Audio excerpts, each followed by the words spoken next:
달빛 아래 사연 한수 채널 구독자 여러분, 오늘도 시청해주셔서 감사합니다. 행복하고 즐거운 시간 되시길 바라며 오늘의 사연 시작하겠습니다. 태권도 도장하는 아이들의 함성으로 가득했습니다. 차렷, 경례, 10명 남짓한 아이들이 일제히 허리를 숙이며 외쳤죠. 박서연 사범은 그 모습을 보며 흐뭇하게 미소 지었어요. 오후 4시 방과 후 수업이 한창인 시간이었습니다. 흰 도복을 입은 아이들은 땀을 뻘뻘 흘리며 발차기 연습에 몰두했어요.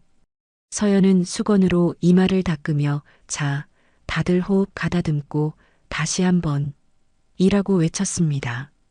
도장 벽에는 태극기가 걸려 있었고 그 옆으로 예의, 인내, 극기라는 글씨가 붓글씨로 적혀 있었죠.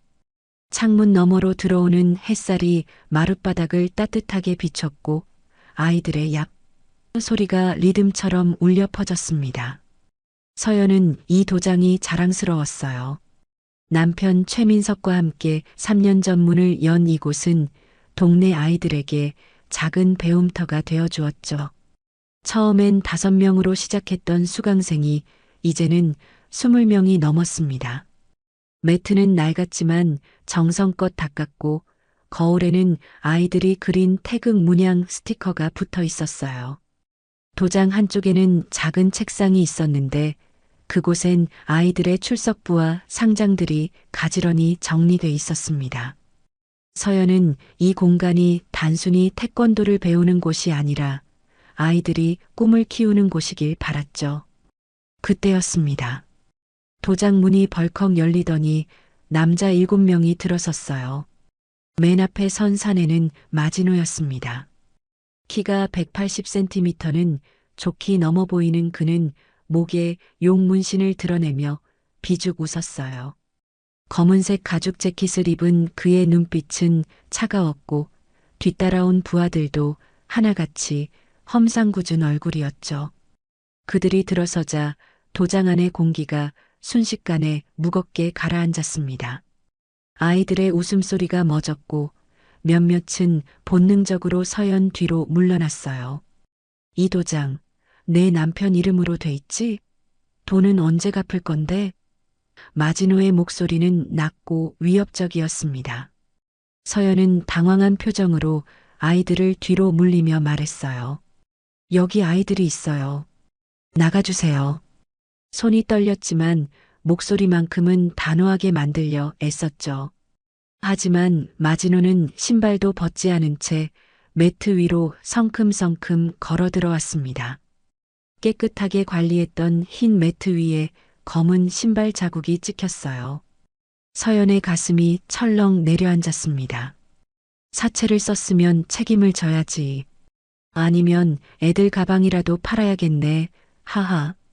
부하 중 한 명이 키득거리며 아이들의 가방을 발로 툭툭 차기 시작했어요. 노란색 가방 하나가 넘어지며 안에 있던 필통과 공책들이 쏟아졌습니다. 아이들은 겁에 질린 얼굴로 서연 뒤로 바짝 숨었죠. 다른 부하는 거울 앞에 서서 자신의 얼굴을 비추며 조롱했습니다. 야, 이 꼬맹이들 봐라. 태권도 배운다면서 여긴 싸움 한번 못하겠구나. 또 다른 부하가 거들었어요. 한국 남자들은 다 약해. 여자들이 대신 싸워야지, 그치? 도장 안은 그들의 웃음소리로 가득 찼습니다. 서연은 떨리는 목소리로 다시 한번 말했어요. 제발 나가주세요. 아이들이 무서워하잖아요. 하지만 마지노는 피식 웃으며 서연에게 다가왔습니다. 그는 천천히 손을 뻗어 서연의 턱을 손가락으로 밀었어요. 내 남편이 빚을 졌어. 그럼 부인은 몸으로 대신해야지. 그래야 세상이 돌아가. 그의 입에서 나는 술 냄새가 코를 찔렀죠. 서연은 뒤로 휘청거렸고 그 순간 7살짜리 여자아이가 울음을 터뜨렸어요. 으앙! 그 울음소리가 도화선이 되어 다른 아이들도 하나둘 울기 시작했습니다. 부하 하나가 벽에 걸린 거울을 주먹으로 내리쳤습니다. 쨍그랑 소리와 함께 파편이 바닥에 흩어졌죠. 아이들의 울음소리가 더 커졌어요. 또 다른 부하는 태극기 봉을 걷어차 넘어뜨렸습니다. 나무봉이 바닥에 떨어지며 둔탁한 소리를 냈고 태극기가 천천히 바닥으로 미끄러졌어요. 마지노는 천천히 다가가 그 위를 밟았습니다. 그의 신발 밑창이 태극 문양을 짓눌렀죠. 이게 너희 자존심이야? 나한테 빚진 인간은 다 이렇게 무릎 꿇더라. 그는 비웃으며 태극기를 더 세게 밟았어요. 그때 도장문이 다시 열리며 남편 최민석이 허겁지겁 뛰어들어왔습니다. 뭐 하는 거야? 그만둬. 그의 얼굴은 창백했고 이마엔 식은땀이 맺혀 있었어요. 하지만 이미 늦었습니다. 마지노가 손을 휘두르자 서연의 뺨이 세차게 맞았고 그녀는 비틀거리며 바닥에 쓰러졌어요. 귀에서 윙소리가 났고 입술이 찢어져 피가 흘렀습니다. 입안에 쇠맛이 퍼졌죠. 민석은 달려들려 했지만 부하들이 그를 붙잡았어요. 당신들 이러지 마세요. 민석의 목소리는 떨렸습니다. 마지노는 코웃음을 치며 말했죠. 3천만 원. 일주일 안에 안 갚으면 다음엔 더 심하게 올 거야. 그는 서연을 내려다보며 덧붙였어요. 그때는 아이들도 가만 안 둬. 그들은 마지막으로 책상을 발로 걷어차 넘어뜨리고 출석부와 상장들을 바닥에 흩뿌렸습니다. 아이들의 이름이 적힌 종이들이 공중에 흩날렸죠. 마지노는 문을 박차고 나가기 전 한 번 더 뒤돌아봤어요. 일주일이야. 명심해. 그리고 그들은 사라졌습니다. 도장 안은 폐허가 됐고 아이들의 울음소리만 남았어요. 밤이 깊었습니다. 도장 안은 낮의 활기와는 정반대로 침묵에 잠겨 있었어요. 깨진 거울 파편들이 바닥에 흩어져 있었고 넘어진 태극기 봉은 여전히 바닥에 누워 있었습니다. 박서연은 무릎을 꿇고 앉아 피 묻은 손으로 태극기를 조심스럽게 주워들었어요. 천이 찢어진 부분을 손가락으로 쓰다듬으며 그녀는 눈물을 삼켰죠. 아이들은 모두 부모들이 데려갔지만 그들의 신발은 아직 현관에 널브러져 있었습니다. 작은 운동화 하나가 뒤집혀 있었고 그 안쪽엔 민준이라는 이름이 매직으로 쓰여 있었어요. 서연은 천천히 일어나 태극기를 다시 세우려 했습니다. 하지만 봉이 부러져 있어서 제대로 세워지지 않았어요. 그녀는 그대로 주저앉아 얼굴을 두 손으로 감출죠. 뺨은 아직도 얼얼했고 찢어진 입술에선 간간히 피가 맺혔습니다. 거울에 비친 자신의 모습을 보니 처참했어요. 부은 얼굴, 흐트러진 머리, 그리고 무엇보다 눈빛에서 빛이 사라진 것 같았습니다. 이 도장은 그녀의 자존심이었고 꿈이었어요. 그런데 오늘 그 모든 것이 짓밟혔습니다. 남편 최민석은 구석에 앉아 고개를 숙이고 있었어요. 그의 어깨가 미세하게 떨렸습니다. 한참 만에 그가 입을 열었죠. 미안해, 나 정말 몰랐어. 이자만 갚으려 했는데 목소리는 쥐어짜듯 나왔어요. 서연은 그를 바라보지도 않고 말했습니다. 당신이 무너뜨린 건 돈이 아니라 내 자존심이에요. 그 말에 민석은 아무 대꾸도 하지 못했어요. 그는 석 달 전 사업 자금이 필요하다며 사채를 썼습니다. 서연에게 말하지 않고요. 괜찮아, 곧 갚을 수 있어라고 자신했지만 사업은 실패했고 이자는 눈덩이처럼 불어났죠. 서연은 바닥에 흩어진 아이들의 가방을 하나씩 주워 담기 시작했습니다. 노란 가방 안에서 색연필 한 다발이 쏟아졌어요. 분홍색 공책에는 태권도 일기라고 쓰여 있었고 첫 페이지엔 삐뚤빼뚤한 글씨로 나는 사범님처럼 되고 싶어요라고 적혀 있었습니다. 서연의 눈에서 눈물이 뚝 떨어졌어요. 그 눈물이 공책 위에 번졌습니다. 아이들 앞에서 무너진 자신이 너무 부끄러웠어요. 그들에게 용기를 가르쳐야 할 사범이 무력하게 맞고 쓰러졌으니까요. 민석이 조심스럽게 다가와 말했습니다. 서연아, 경찰에 신고하자. 이건 명백한 폭행이야. 하지만 서연은 고개를 저었어요. 소용없어요. 당신이 먼저 돈을 빌렸잖아요. 계약서도 썼고요. 경찰이 뭘 해줄 수 있겠어요? 그녀의 목소리는 지쳐 있었습니다. 민석은 주먹을 불끈 쥐었지만 그것도 잠시였어요. 그는 자신이 얼마나 무력한지 너무 잘 알았습니다. 그럼 어떡하지? 그의 질문에 서연은 대답하지 않았어요. 시계가 밤 11시를 가리켰습니다. 도장 밖에선 차들이 지나가는 소리가 들렸고 어디선가 개 짖는 소리가 멀리 울려왔어요. 서연은 바닥에 널브러진 상장들을 하나씩 주워 쌓았습니다. 우수 수련생, 모범상, 최우수 품새상 아이들이 얼마나 열심히 했는지 보여주는 증거들이었죠. 그런데 이제 이 도장은 어떻게 되는 걸까요? 일주일 뒤 그들이 다시 온다면 그땐 정말 아이들까지 다칠지도 모릅니다. 그 순간 서연의 휴대폰이 진동했습니다. 화면엔 엄마라고 표시됐어요. 서연은 전화를 받지 않았습니다. 지금 엄마 목소리를 듣는 순간 무너질 것 같았거든요. 하지만 진동은 멈추지 않았고 다시 울렸어요. 이번엔 명자 이모였습니다. 서연은 잠시 망설이다가 떨리는 손으로 전화를 받았어요. 여보세요. 목소리가 갈라졌습니다. 전화기 너머로 명자 이모의 차분한 목소리가 들려왔어요. 서연아, 왜 이렇게 늦게까지 앉아? 무슨 일 있어? 서연은 입술을 깨물었습니다. 말하지 않으려 했지만 결국 터져 나왔어요. 이모, 나 도장이 다 부서졌어요. 애들 앞에서 맞았어요. 목소리가 떨렸고 눈물이 주르륵 흘러내렸습니다. 나 너무 무서워요. 일주일 뒤에 또 온대요. 그땐 애들도 안 가만둔다고 말을 하는 동안 서연은 흐느꼈어요. 그동안 꾹꾹 눌러 참았던 모든 게 한꺼번에 쏟아졌습니다. 전화기 너머론 잠시 침묵이 흘렀어요. 그리고 명자 이모의 목소리가 다시 들렸습니다. 이번엔 확연히 달랐어요. 차분했지만 단단했고 그 안에 강철 같은 의지가 느껴졌죠. 서연아, 울지 마. 이모들이 알아서 해줄게. 그 한마디에 서연은 숨이 멎는 것 같았어요.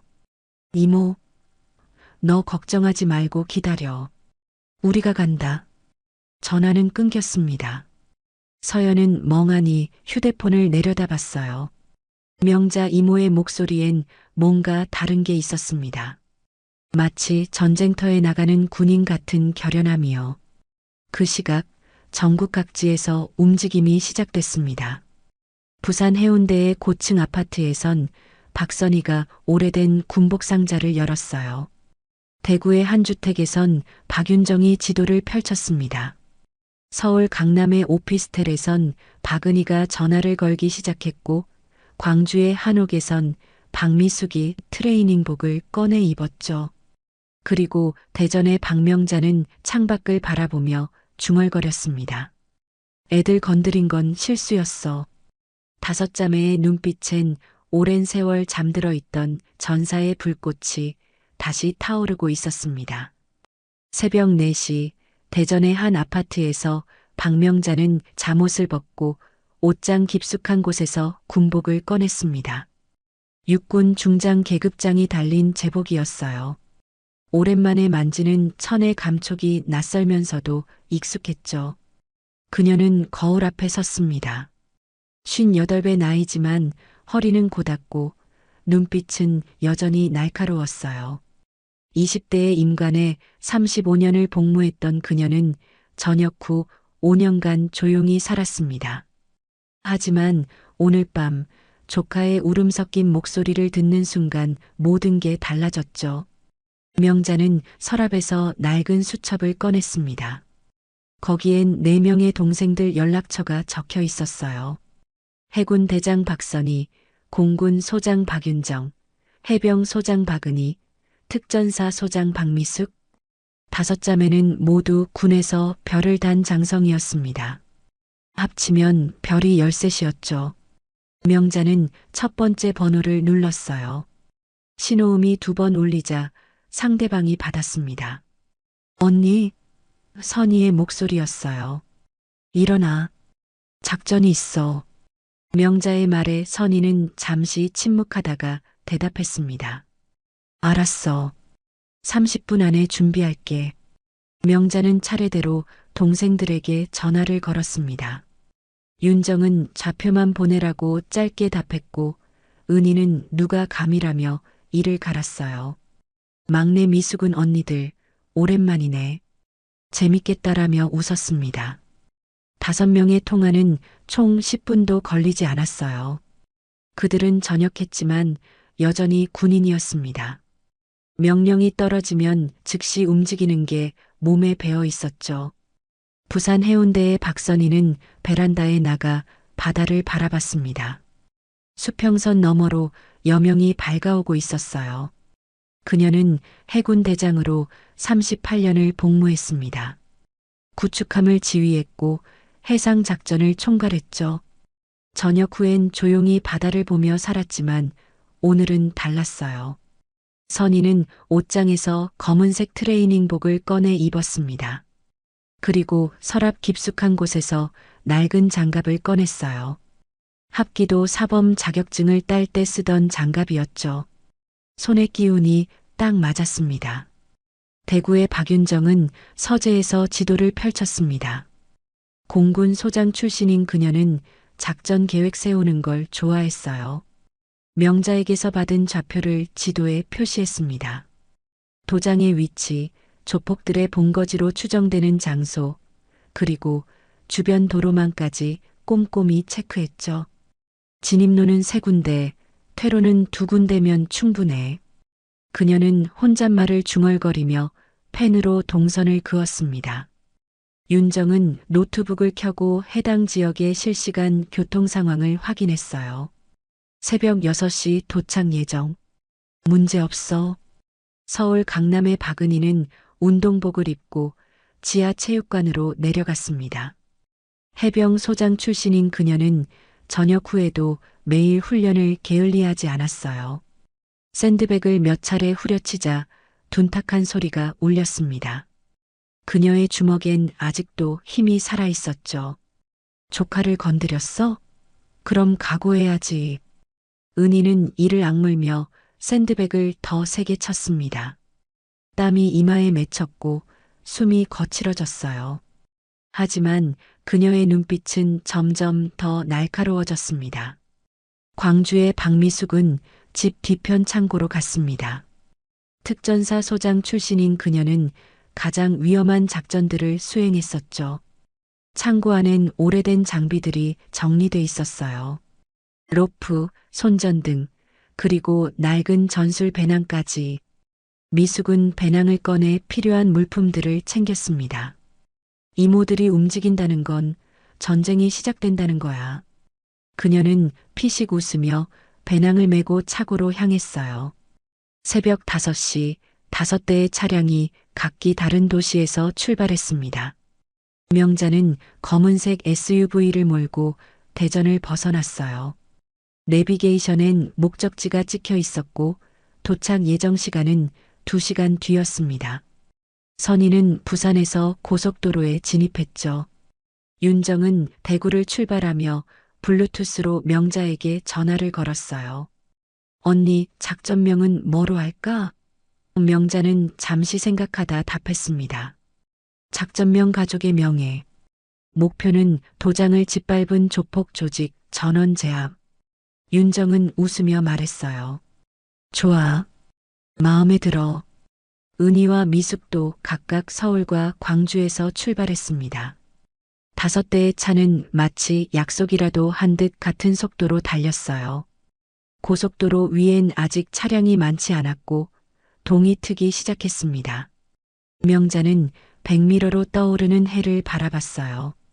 서연아, 조금만 기다려. 이모들이 간다. 그녀의 손은 핸들을 단단히 쥐고 있었고 눈빛엔 결의가 가득했습니다. 차 안에서 명자는 옛날을 떠올렸습니다. 22살에 육군사관학교를 졸업하고 소위로 임관했을 때 여군은 아직 드물었어요. 남자들 사이에서 살아남기 위해 그녀는 더 강해져야 했죠. 훈련은 2배로 했고 잠은 절반만 잤습니다. 동생들도 마찬가지였어요. 선희는 해군에서, 윤정은 공군에서, 은희는 해병대에서, 미숙은 특전사에서 각자의 길을 걸었습니다. 그들은 서로 만날 때마다 농담했죠. 우리 5이 모이면 별이 13이야. 웬만한 군단보다 센데? 하지만 오늘은 농담이 아니었습니다. 그들의 조카가 짓밟혔고 아이들이 울었어요. 그건 용서할 수 없는 일이었죠. 명자는 엑셀을 더 밟았습니다. 차는 더 빠르게 달렸고 목적지는 점점 가까워졌어요. 휴대폰에 메시지가 도착했습니다. 윤정이 보낸 거였죠. 목표 위치 파악 완료. 조폭 본거지는 공단 지역 창고로 추정. 인원은 10여 명. 명자는 간결하게 답장했습니다. 좋아. 새벽 2시에 진입한다. 5자매는 각자의 차 안에서 같은 생각을 했습니다. 이번엔 피해자를 지킨다. 그들은 군인으로 살면서 수많은 작전을 수행했지만 이번만큼 개인적인 작전은 없었어요. 이건 국가를 위한 게 아니라 가족을 위한 싸움이었습니다. 그리고 가족을 건드린 자들에겐 대가를 치르게 할 생각이었죠. 별 13의 전설이 다시 깨어나고 있었습니다. 그날 저녁 마지노는 허름한 술집에서 부하들과 술잔을 기울이고 있었습니다.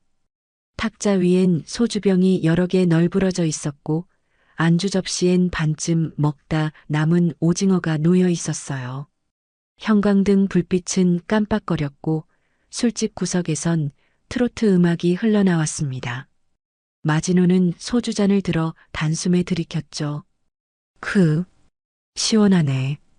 그는 입가를 닦으며 만족스러운 표정을 지었어요. 부하 중 하나가 비죽 웃으며 말했습니다. 형님, 그 여자 아직 안 도망갔대요. 도장에서 청소하고 있더라고요. 마지노는 코웃음을 쳤어요. 당연하지. 도망갈 데가 어딨어? 내일은 아예 문을 부숴버리자. 그래야 정신을 차리지. 다른 부하가 거들었습니다. 형님, 그 여자 남편이 돈 구한다고 여기저기 뛰어다니던데요? 근데 아무도 안 빌려준대요. 하하. 술집 안은 그들의 웃음소리로 가득 찼습니다. 마지노는 담배를 꺼내 물었어요.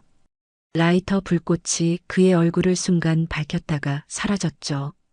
담배 연기를 길게 내뿜으며 그는 창밖을 바라봤습니다. 사채 장사가 이래서 좋아. 돈 못 갚는 놈들은 뭐든지 해줘야 하거든. 여자든 가게든 집이든. 그의 목소리엔 냉소가 묻어 있었어요.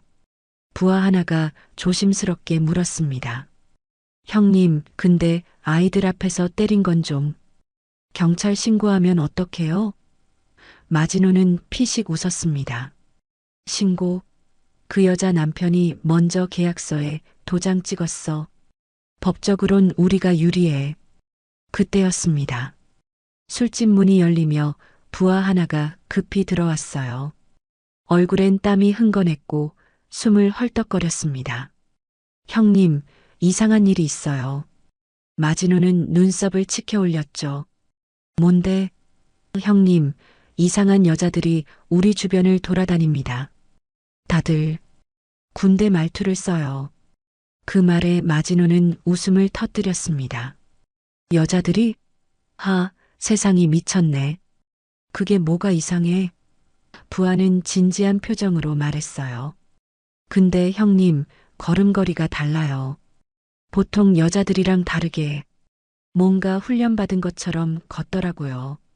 마지노는 담배를 재떨이에 비벼 끄며 말했습니다. 신경 쓰지 마.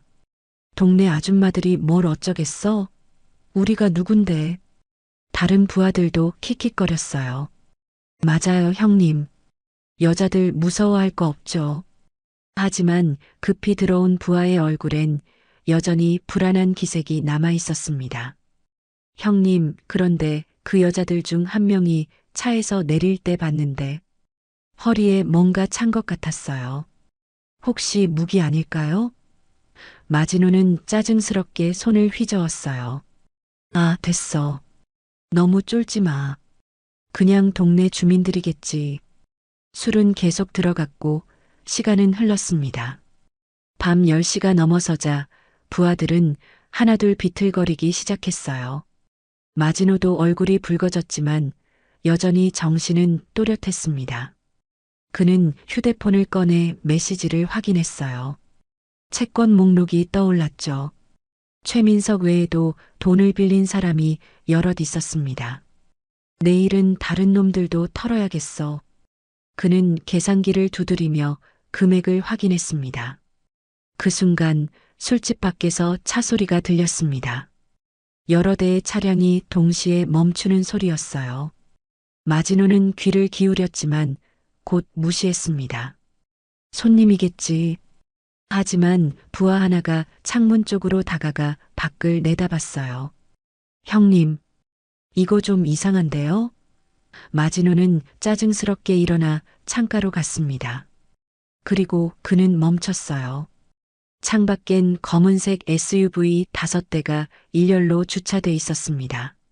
차에서 내린 여자들은 모두 검은색 옷을 입고 있었어요. 5명이었죠. 그들의 걸음걸이는 군인 그 자체였습니다.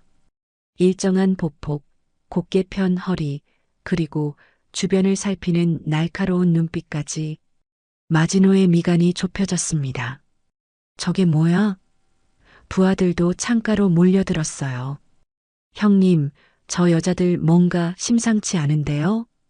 여자들 중 한 명이 술집 쪽을 바라봤습니다. 그녀는 명자였어요.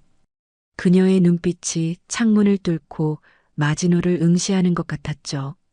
마진호는 본능적으로 한 발짝 뒤로 물러났습니다. 이상해. 저 눈빛은. 그는 군대에서 3년을 복무했었어요. 그리고 저런 눈빛을 본 적이 있었습니다. 바로 훈련소 교관의 눈빛이었죠. 명자는 휴대폰을 꺼내 무언가를 확인했습니다. 그리고 다른 4명에게 손짓을 했어요. 그들은 흩어져 술집 주변을 둘러싸기 시작했습니다. 동선은 완벽했고 움직임엔 망설임이 없었어요. 마진호는 입술을 깨물었습니다. 야, 뭔가 이상해. 뒷문으로 나가자. 부하들은 당황한 표정으로 서로를 쳐다봤어요. 형님, 여자들한테 도망가는 거예요? 마진호는 소리쳤습니다. 닥치고 따라와. 그러나 그가 모르는 사이 술집 뒷문에는 이미 박은희가 서 있었습니다. 그녀는 팔짱을 낀 채 냉정한 표정으로 문을 지키고 있었어요. 정문 쪽엔 박선희가, 옆문엔 박윤정과 박미숙이 각각 위치했습니다. 완벽한 포위망이었죠. 명자는 술집 정문을 천천히 열고 들어섰습니다. 형광등 불빛 아래 그녀의 얼굴이 드러났어요.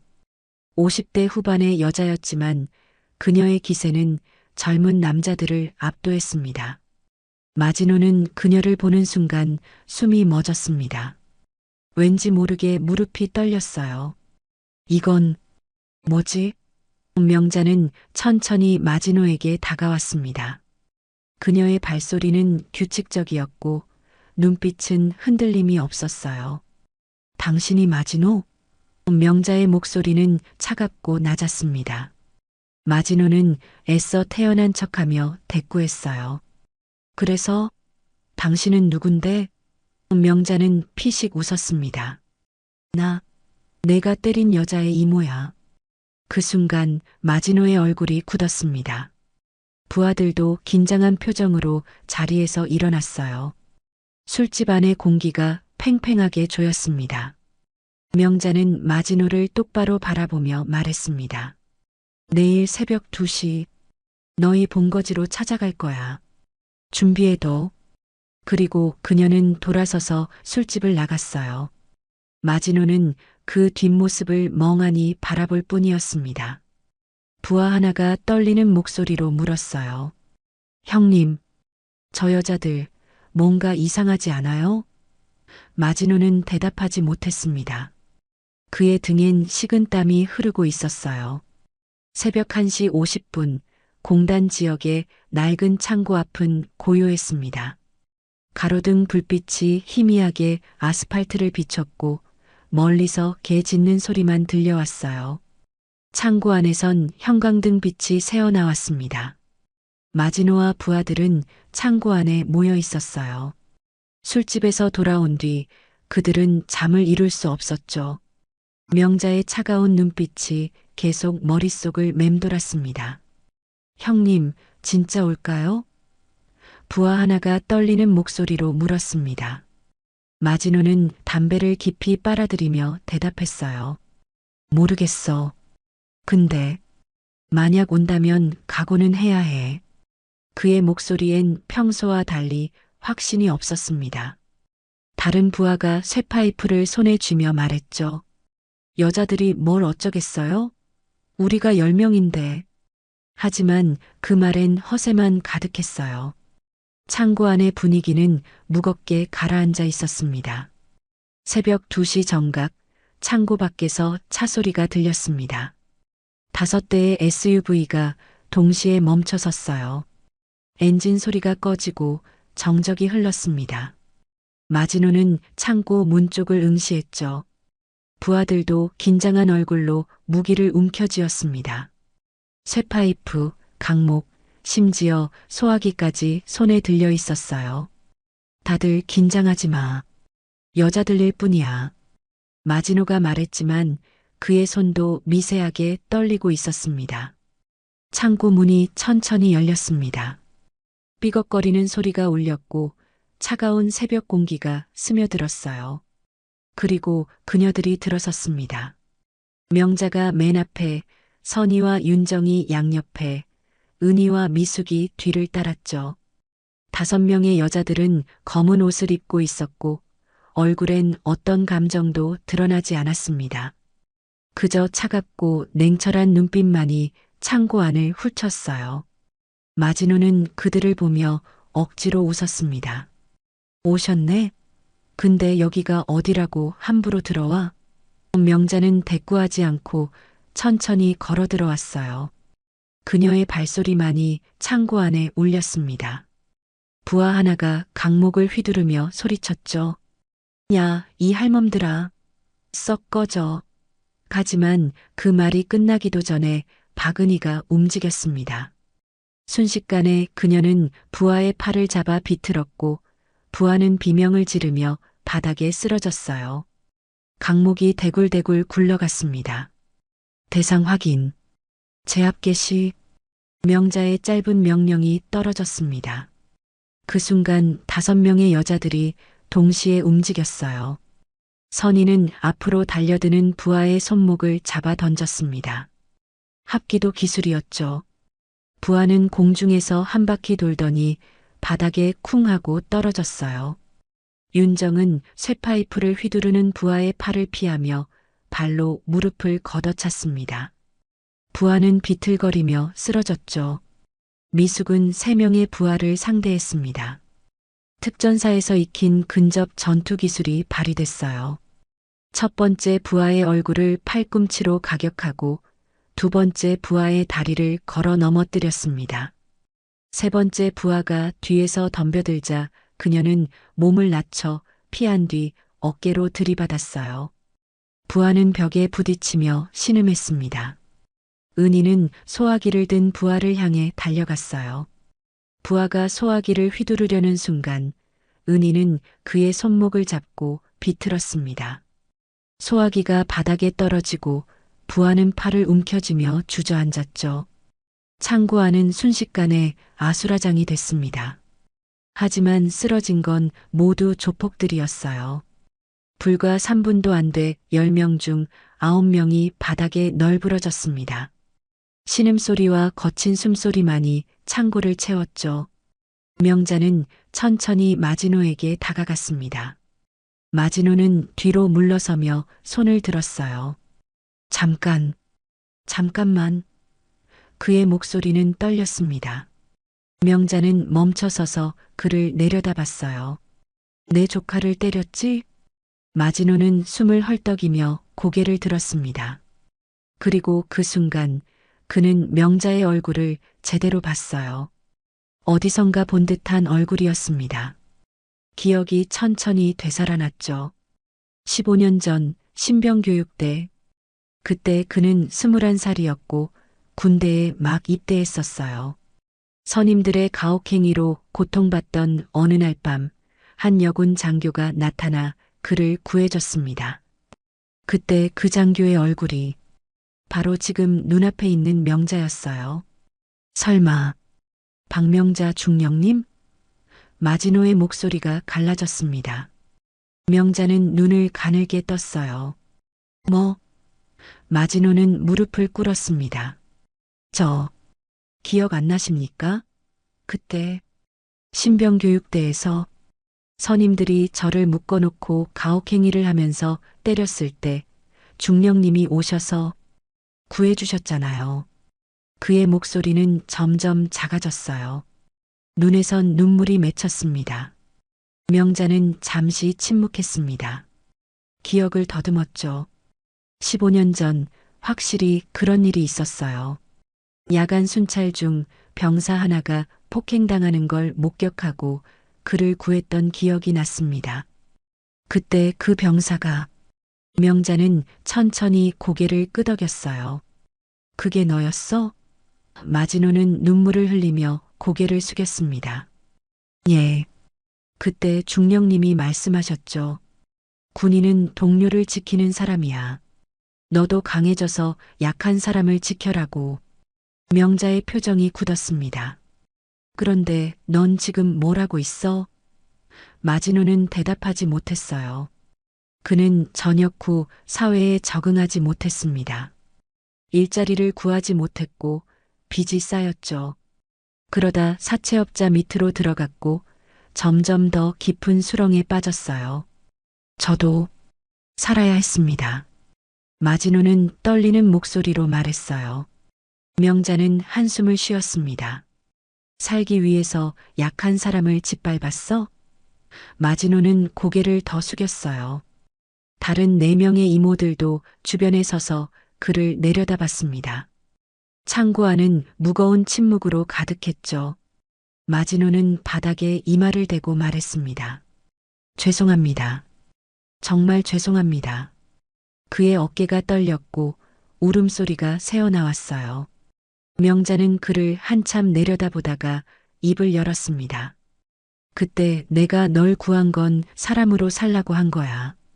다시 일어나. 이제라도 선택해. 마지노는 천천히 고개를 들었어요.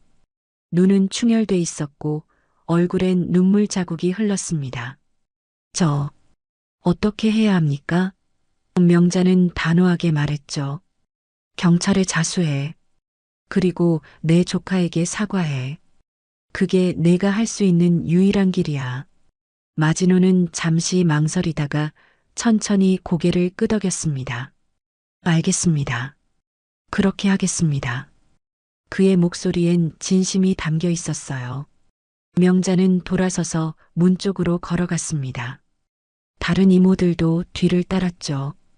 창고를 나서기 전 명자는 마지막으로 말했어요. 이제야 군대에서 배운 명예가 무슨 뜻인지 알겠지? 문이 닫히고 창고 안엔 쓰러진 부하들과 무릎 꿇은 마지노만 남았습니다. 사흘 후 아침 햇살이 도장 창문으로 쏟아져 들어왔습니다. 박서연은 걸레를 들고 바닥을 닦고 있었어요. 깨진 거울 파편은 모두 치웠고 넘어졌던 태극기도 다시 세워져 있었습니다. 세봉을 구해 태극기를 걸었죠. 아직 완벽하진 않았지만 도장은 조금씩 원래 모습을 되찾고 있었습니다. 서연은 걸레를 헹구며 창밖을 바라봤어요. 하늘은 맑았고 구름 한 점 없었습니다. 그때 도장 문이 열렸습니다. 서연은 깜짝 놀라 돌아봤어요. 하지만 들어선 사람은 마지노가 아니었습니다. 경찰관 2명이었죠. 박서연 씨 맞으시죠? 한 경찰관이 공손하게 물었습니다. 서연은 긴장한 표정으로 고개를 끄덕였어요. 네, 맞는데요. 무슨 일이세요?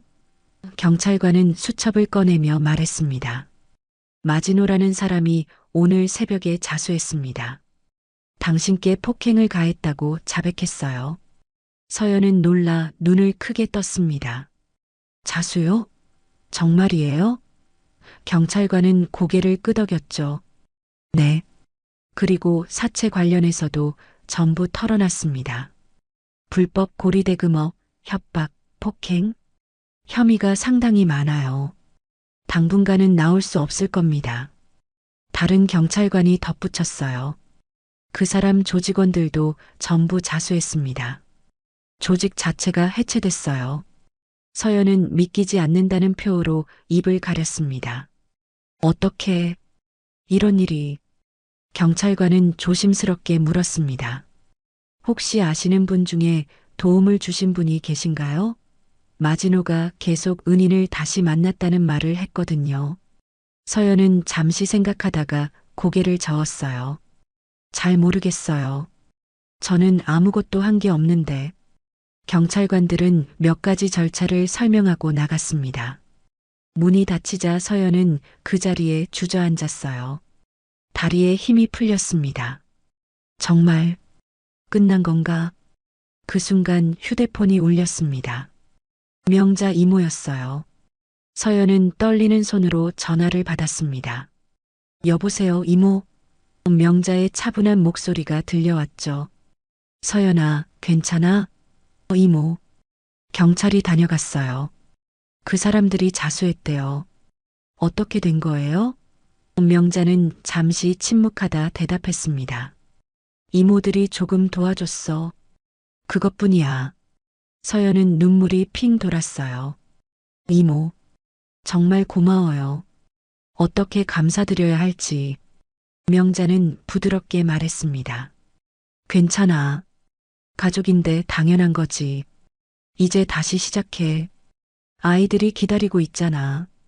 서연은 눈물을 닦으며 대답했어요. 네, 꼭 그럴게요. 전화를 끊은 뒤 서연은 한참 동안 그 자리에 앉아 있었습니다. 가슴속에서 뭔가 뜨거운 게 올라왔어요. 감사함과 안도감이 뒤섞인 감정이었죠. 그녀는 천천히 일어나 태극기를 바라봤습니다. 바람에 살랑거리는 태극기가 유난히 아름다워 보였어요. 며칠 후 도장 재개장 날이었습니다. 서연은 새벽부터 일어나 도장을 정리했어요. 깨끗이 닦은 매트, 새로 산 거울, 그리고 아이들의 가방을 놓을 선반까지 모두 준비했습니다. 남편 민석도 함께 도왔죠. 그는 요즘 부쩍 달라졌어요. 말수가 줄었고 대신 행동이 많아졌습니다. 여보, 여기 붙이는 거 맞아? 민석이 벽에 새 액자를 붙이며 물었어요. 응, 거기 좋아. 서연은 미소 지으며 대답했습니다. 오후 4시 아이들이 하나둘 도착하기 시작했습니다. 처음엔 조심스럽게 문을 열고 들어왔어요. 사범님, 7살 민준이가 작은 목소리로 불렀습니다. 서연은 무릎을 굽혀 아이와 눈높이를 맞췄어요. 민준아, 안녕? 보고 싶었어? 민준이는 서연을 꼭 껴안았습니다. 저도요, 사범님. 무섭지 않으세요? 서연은 아이의 머리를 쓰다듬으며 말했죠. 이제 안 무서워. 다 괜찮아졌어. 다른 아이들도 속속 들어왔습니다. 10명이 모두 모였어요. 아이들은 깨끗해진 도장을 둘러보며 신기해했습니다. 우와, 거울이 새 거예요. 태극기도 반짝반짝해요. 아이들의 목소리가 도장을 채웠죠. 서연은 그 모습을 보며 가슴이 뭉클했어요. 이거야. 이게 내가 지키고 싶었던 거야. 그녀는 호루라기를 불었습니다. 삑. 자, 다들 모여봐. 아이들이 일렬로 섰습니다. 서연은 그들을 천천히 둘러봤어요. 얘들아, 선생님이 미안해. 그날 너희를 지키지 못해서. 아이들은 고개를 저었습니다. 아니에요, 사범님. 사범님은 우리를 지켜주려고 하셨어요. 아이들의 말에 서연은 눈시울이 붉어졌어요. 하지만 울지 않았습니다. 대신 활짝 웃었죠. 고마워. 그럼 이제 다시 시작해볼까? 오늘은 특별히 재밌는 걸 배워볼 거야. 수업이 시작됐습니다. 아이들은 신나게 발차기 연습을 했어요. 야, 차렷. 구령 소리가 도장 안을 가득 채웠습니다. 서연은 그 소리를 들으며 행복했어요. 이게 바로 일상이었죠. 평범하지만 소중한 일상. 창문 너머로 햇살이 들어왔고 먼지가 반짝이며 날아다녔습니다. 수업이 끝난 뒤 서연은 아이들을 하나씩 배웅했어요. 조심히 가. 내일 봐. 마지막 아이가 나간 뒤 도장은 다시 조용해졌습니다. 서연은 매트 위에 앉아 숨을 고르며 천장을 올려다봤어요. 형광등이 환하게 빛나고 있었죠. 민석이 다가와 옆에 앉았습니다. 당신 정말 강하네요. 나도 이제 당신 옆에서 제대로 살게요. 서연은 그의 손을 잡았습니다. 우리 함께 잘해보자. 민석은 고개를 끄덕였어요. 두 사람은 한동안 말없이 앉아 있었습니다. 도장 밖에선 아이들 뛰노는 소리가 들렸고 저녁 노을이 창문을 물들이기 시작했어요. 평화로운 순간이었습니다. 서연은 가슴속으로 생각했죠. 이모들께 정말 감사드려야겠어. 언젠가 제대로 인사드리러 가야지. 그날 저녁 명자는 다른 동생들과 영상통화를 했습니다. 다들 잘 마무리했어? 선이가 웃으며 대답했어요. 당연하지. 깔끔했어. 윤정도 거들었습니다. 서연이는 이제 괜찮을 거야. 은희가 말했죠. 우리가 지켜줬으니까. 미숙이 마지막으로 말했습니다. 언니들, 다음엔 언제 또 모여? 명자는 피식 웃었어요. 필요할 때 또 보자고. 우리 별들은 언제든 준비돼 있으니까. 화면 속 다섯 자매는 서로를 바라보며 미소 지었습니다. 그들은 각자의 자리로 돌아갔지만 마음은 여전히 하나였어요. 가족을 지킨다는 것, 약한 사람을 보호한다는 것. 그게 바로 그들이 군인으로서 배웠던 가장 중요한 가치였습니다. 별은 꺼졌지만 그 빛은 여전히 빛나고 있었죠. 일주일 후 뉴스에서 특별 보도가 나왔습니다. 전직 여군 장성들의 정의로운 행동으로 불법 사채 조직이 일망타진됐습니다. 앵커의 목소리가 또렷하게 울렸어요. 화면엔 경찰서 앞 사진이 떠올랐고 마지노와 부하들이 고개를 숙인 채 호송되는 장면이 나왔습니다. 이번 사건은 한 시민의 제보로 시작됐으며 전직 군 장성 출신 인사들의 도움으로 범죄 조직이 자진 해산하고 자수하는 이례적인 결과를 낳았습니다. 카페에서 그 뉴스를 보던 손님들이 웅성거렸어요. 와, 여자 장군들이었대. 멋있네. 진짜 영화 같아. 저런 이모 있으면 든든하겠다. 사람들은 감탄하며 뉴스를 지켜봤습니다. 화면에는 인터뷰 장면이 이어졌죠. 경찰 관계자가 말했습니다. 해당 조직은 3년간 수십 명의 피해자를 양산했습니다. 이번 자수로 모든 피해자들이 구제받을 수 있게 됐습니다. 박서연은 집 거실에서 그 뉴스를 보고 있었어요. 남편 민석도 옆에 앉아 화면을 응시했습니다. 여보, 이게 다 이모들 덕분이구나. 민석의 목소리는 떨렸어요. 서연은 고개를 끄덕이며 눈물을 훔쳤습니다. 응, 나 정말 운이 좋은 거야. 이런 이모들이 계셔서. 화면 속에서 기자가 말했습니다. 경찰은 관련자들에 대한 수사를 확대하고 있으며 피해자 구제 절차도 신속히 진행할 예정입니다. 뉴스가 끝나고 서연은 휴대폰을 꺼냈습니다. 명자 이모에게 문자를 보내려다가 멈췄어요. 무슨 말을 해야 할지 몰랐습니다. 감사합니다라는 말로는 부족했죠. 결국 그녀는 짧게 썼어요. 이모, 뉴스 봤어요. 정말 고맙습니다. 평생 잊지 않을게요. 전송 버튼을 누르고 나서 서연은 한숨을 내쉬었습니다.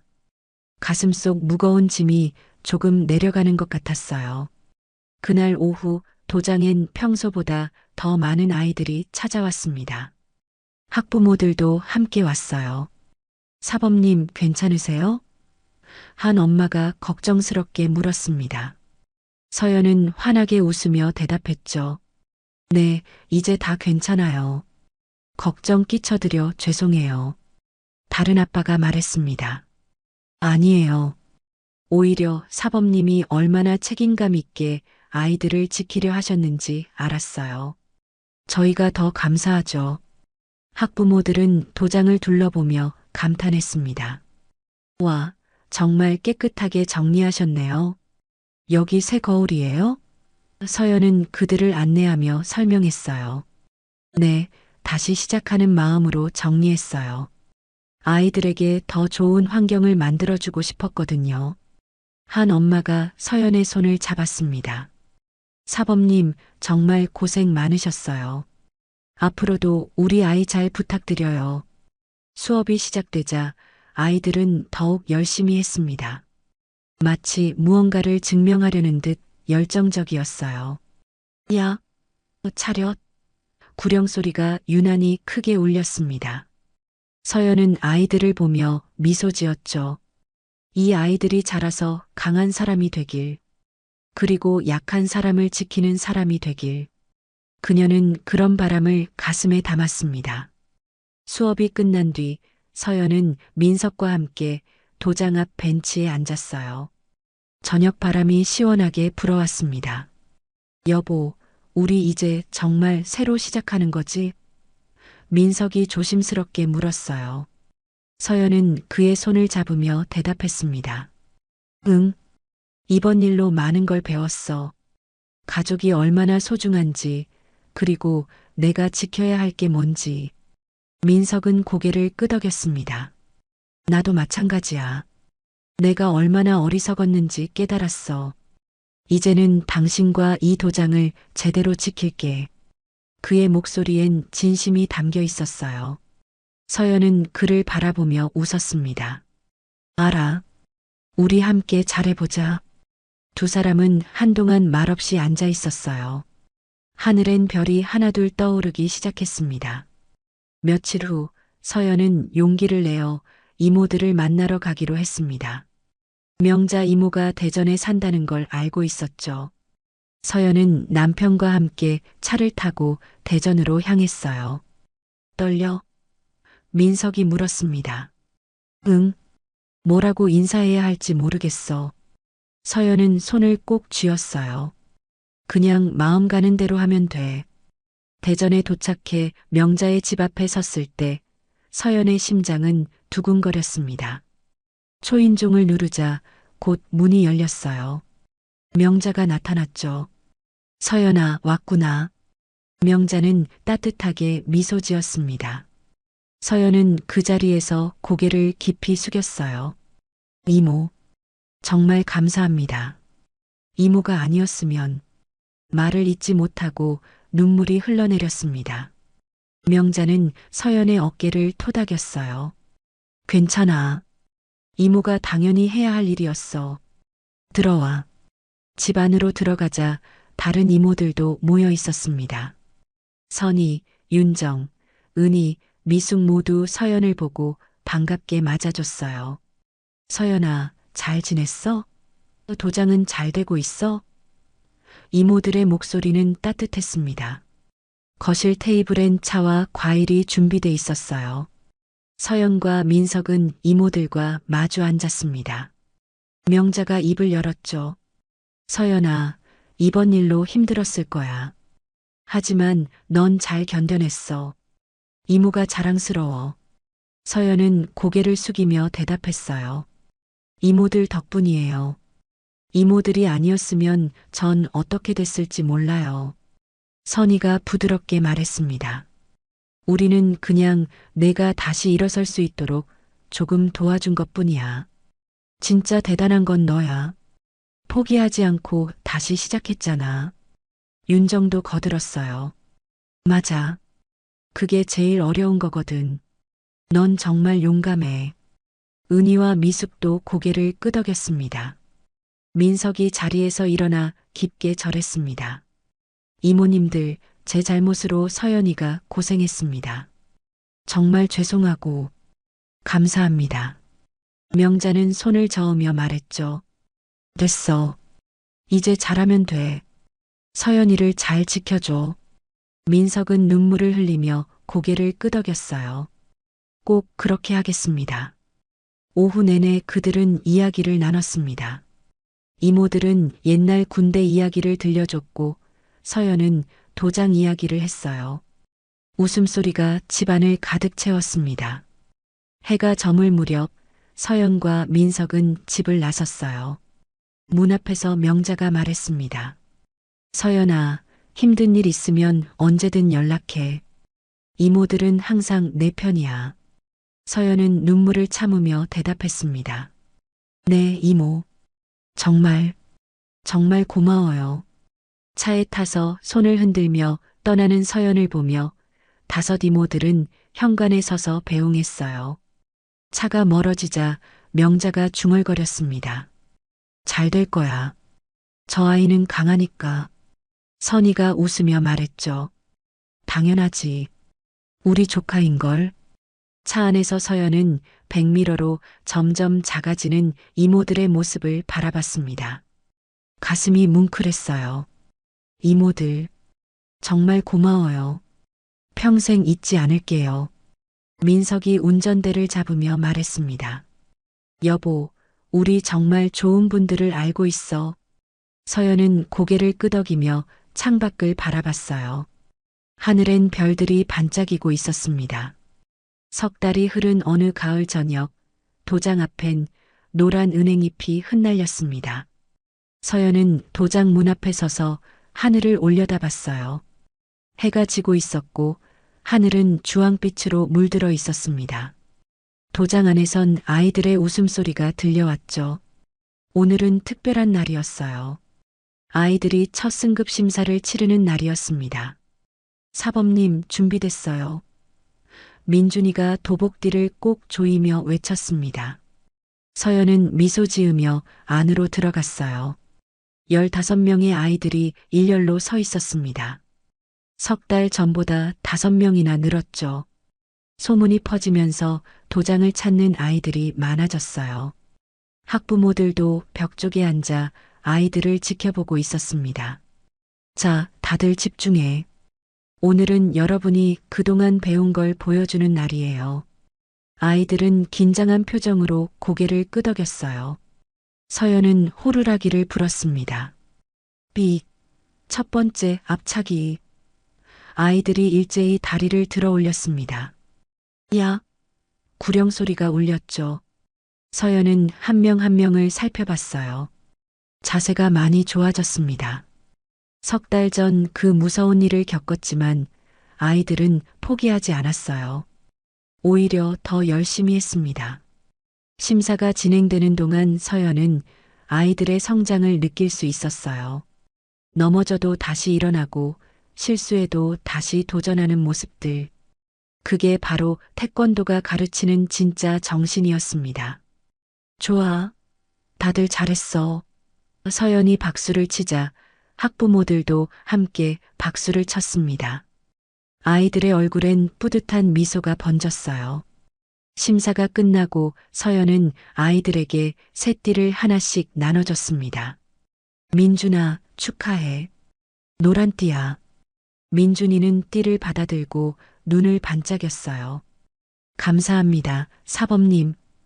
다른 아이들도 차례로 띠를 받았습니다. 도장 안은 기쁨으로 가득 찼죠. 학부모들도 아이들을 안아주며 칭찬했어요. 우리 아들 정말 잘했어. 딸 자랑스러워.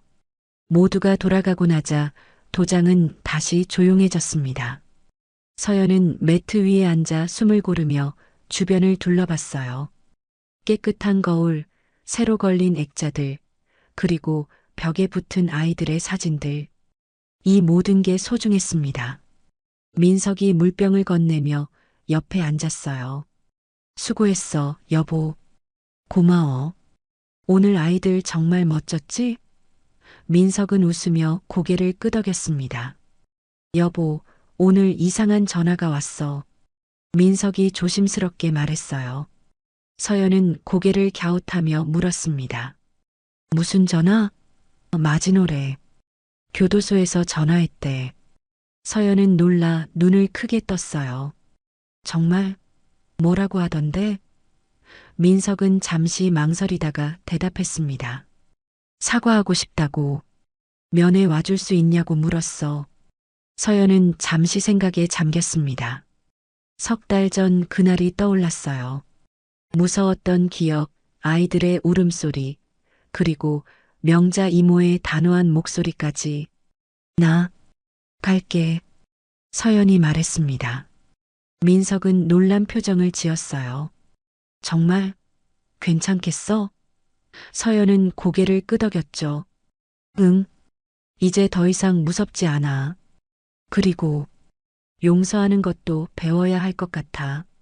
일주일 후 서연은 교도소를 찾았습니다. 면회실은 차갑고 딱딱한 분위기였어요. 투명한 아크릴판 너머로 마지노가 나타났습니다. 그는 많이 야위어 있었어요. 수염이 자랐고 눈빛은 예전과 달랐습니다. 더 이상 거칠지 않았죠. 오히려 슬프고 후회로 가득한 눈빛이었습니다. 와줘서 고맙습니다. 마지노가 먼저 입을 열었어요. 목소리는 떨렸습니다. 서연은 그를 똑바로 바라보며 대답했습니다. 할 말이 있다고 해서 왔어요. 마지노는 고개를 숙였어요. 정말 죄송합니다. 변명의 여지가 없어요.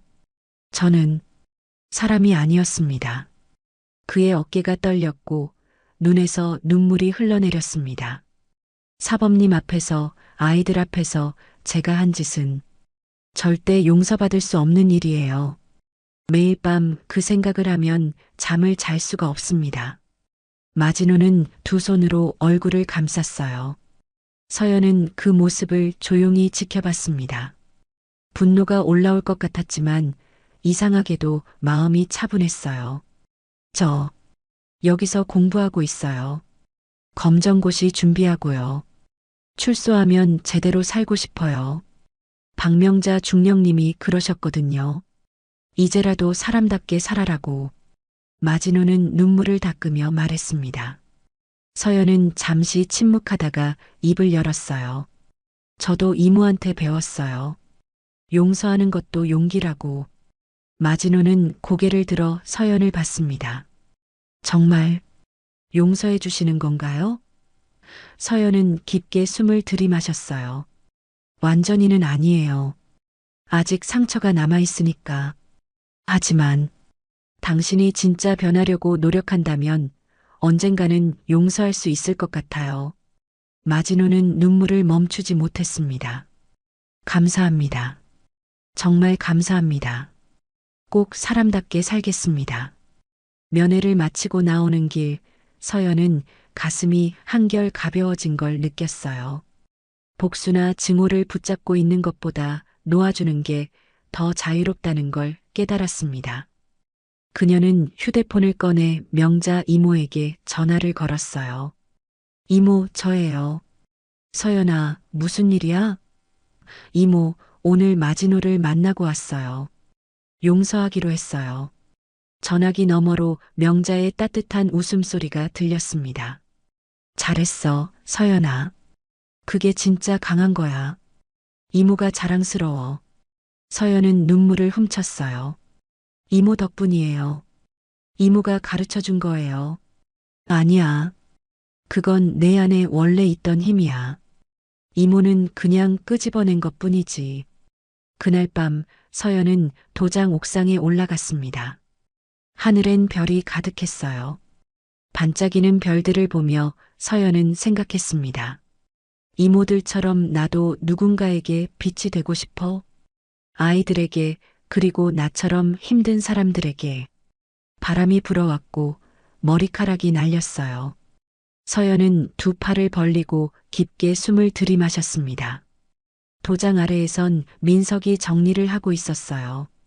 전등을 끄고 문을 잠그는 소리가 들렸습니다. 서연은 계단을 내려가 민석과 합류했어요. 집에 가자. 응. 두 사람은 손을 잡고 걸었습니다. 거리엔 가로등이 켜져 있었고 늦은 밤이었지만 따뜻했어요. 며칠 후 도장 앞에 작은 간판이 새로 달렸습니다. 박서연 태권도장 마이너스 꿈과 용기를 키우는 곳. 아이들은 그 간판을 보고 신나했어요. 우와, 진짜 멋있어요. 서연은 아이들을 보며 웃었습니다. 이 작은 도장에서 아이들은 태권도뿐만 아니라 인생을 배우고 있었어요. 넘어져도 다시 일어나는 법, 친구를 돕는 법, 그리고 용기 있게 살아가는 법을요. 저녁이 되자 서연은 다시 명자 이모에게 전화를 걸었습니다. 이모, 오늘 새 간판 달았어요. 그래, 축하해, 서연아. 이모, 언제 한번 놀러 오세요. 아이들이 이모 보고 싶대요. 명자는 웃으며 대답했어요. 그래, 곧 갈게. 다른 이모들도 데리고 갈게. 서연은 기쁜 목소리로 말했습니다. 네, 기다릴게요. 전화를 끊고 서연은 도장을 둘러봤습니다. 벽에 걸린 태극기가 바람에 살랑거렸어요. 그 옆으론 아이들이 그린 그림들이 붙어 있었습니다. 한 아이가 그린 그림엔 별 5개가 그려져 있었고 그 아래 우리를 지켜준 이모들이라고 쓰여 있었어요. 서연은 그 그림을 보며 미소 지었습니다. 그날 밤 서연은 일기를 썼습니다. 오늘로 석 달이 지났어. 그때 그 무서운 일이 있었지만 이제는 괜찮아. 아니, 괜찮은 정도가 아니라 더 강해진 것 같아. 이모들이 보여준 건 단순히 힘이 아니었어. 진짜 용기였어. 약한 사람을 지키는 것, 옳은 일을 하는 것, 그리고 용서하는 것. 나도 그런 사람이 되고 싶어. 서연은 펜을 내려놓고 창밖을 바라봤습니다. 밤하늘엔 별들이 빛나고 있었어요. 13의 별은 각자 다른 곳에 있었지만 그 빛은 여전히 서연을 비추고 있었습니다. 그녀는 혼잣말로 중얼거렸죠. 별들은 꺼져도 그 빛은 남는구나. 그 말과 함께 서연은 미소 지었습니다. 내일도 모레도 그녀는 이 도장에서 아이들과 함께 할 거예요.